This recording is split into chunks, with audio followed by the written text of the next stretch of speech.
I'm knocking him out. Don't say I'm beating him. I'm not gonna beat him. I'm knocking him out. I'm knocking Tank out. I'm knocking him out. I'm knocking him out. I'm telling you, bro. I'm telling you, I'm knocking him out. I'm knocking him out. I'm knocking him out. Keyshawn Davis is done waiting. For years, he has been calling out Gervonta Tank Davis. After another controversial interview, Keyshawn made it clear that Tank is his next target, and he is no longer being patient. And this is not just any callout. He was the top guy. I would go for the top guy. If I could choose, I would choose Tank Davis. I would not Tank short it out. Tank is a great fighter. Hats off to Tank. I'm not even about to just do all that. Like, Tank is a great fighter. You know what I'm saying? Like, everybody knows that you got the power, you got the skill and ability, he's patient, you know what I'm saying? But I know who I am. That little short can't touch me. And I'm coming with that same shit he coming with. And you know that his coach Kenny, you know, got a lot to say. You know what I'm saying? Tells him to go fight from Cuba. No, nigga, I'm gonna fight Tank. Stop mentioning other people when I mention your fighter. What you talking about, boy? Like, don't play with me, bro. Y'all know how I'm coming. Tank, if you wanna fight, send me a contract, bro. Tank, you know. Keyshawn believes this fight could be a modern-day version of Crawford versus Spence. That is a massive statement. After what happened on March 1st, many fans are starting to believe he might be right. Judge at the ringside, Eric Marlinski scores about 115 to 113 in favor of Gervonta Davis. Judges Steve Weisfeld and Glenn Feldman both scored about 114 to 114, even a draw. The decision is a majority draw.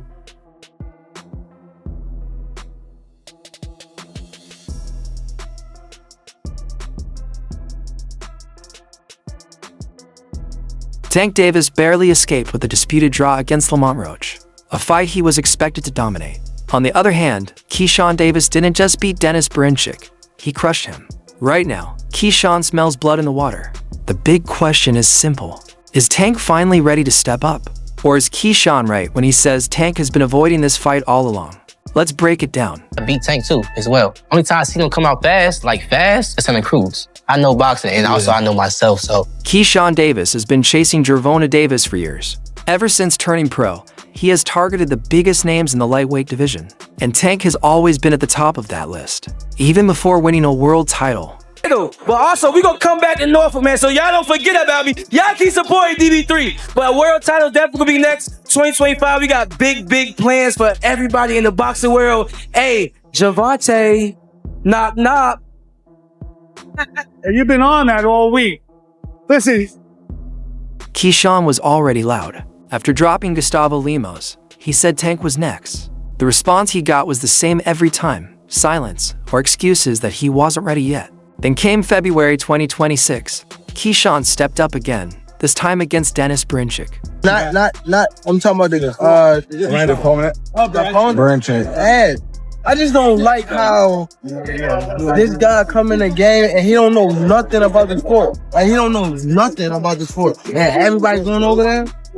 Like, he wasn't even pitting, like, at first he wasn't even pitting people that know stuff about the sport and position. He was just saying, like, yeah, I'm gonna do this, I'm gonna do that, I'm gonna do this, I'm gonna do that. You don't know nothing about the sport.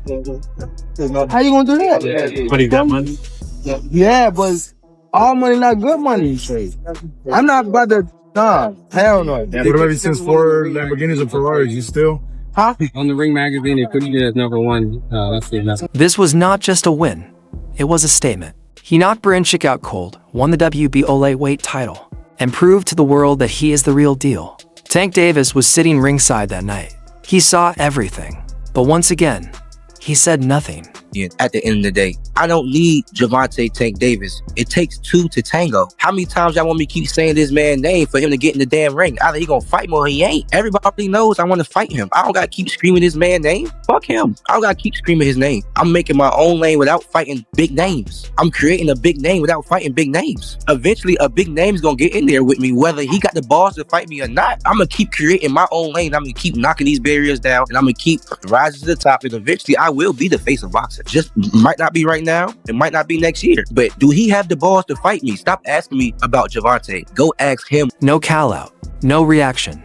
It was as if the fight didn't exist. Fast forward to March 1st, and Tank found himself in one of the toughest fights of his career at the Barclays Center.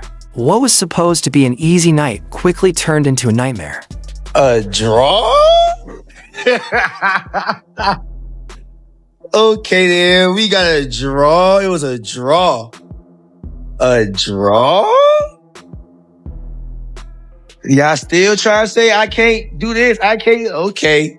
By round 9, Tank looked uncomfortable and unsure. Lamont Roach showed no fear. He slipped Tank's power shots, landed clean jabs, and exposed real gaps in Tank's defense. In the 9th round, Roach landed a sharp jab and Tank took a knee. He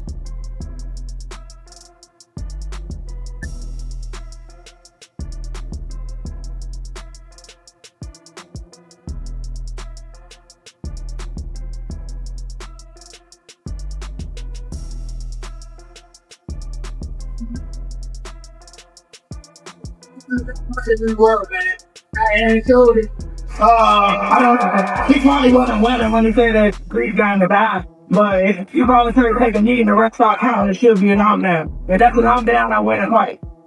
So, I mean, it is what it is. I'm not banking on that knockdown to win. I just thought I pulled it out. He wiped his eye, looked to his corner, and for the first time in his career, he looked shaken.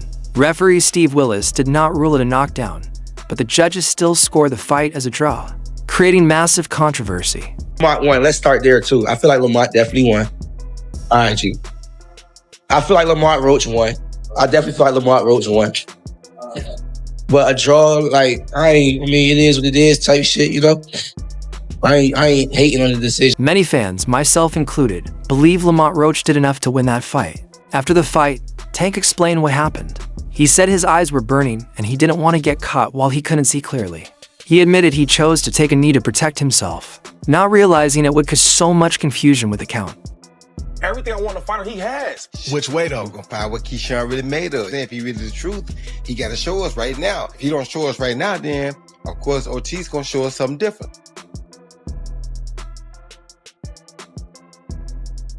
We've been talking about this card, the Ring 6 card, January 31st, in the boxing mecca, MSG, Madison Square Garden in New York City. Keyshawn Davis and the contender, Jermaine Ortiz, 22-1. The only 2 losses he had was against top flight competition. To your point, Jermaine Ortiz is the type of guy where if you're not right, you will be exposed.